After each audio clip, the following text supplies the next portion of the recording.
aniga oo ah Cabdullaahi Nuur Awdiini magaca MyBank iyo bahda MyBank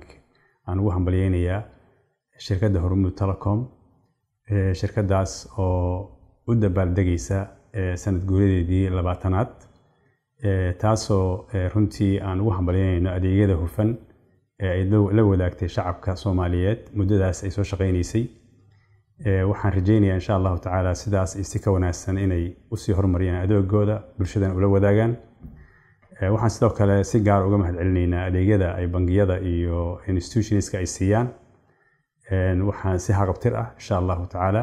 taasna waxaan rajeynaynaa insha Allah tacaala inay noqoto mid ay dadka oo dhan iyo banuugta oo dhan iyo dadka oo dhan ay siiyaan waxaan rajeynaynaa insha Allah tacaala mar labaad iyo mar saddexaad waxaan ugu hambalyeynaa runtii sanad guuradooda وانا mahadsantiin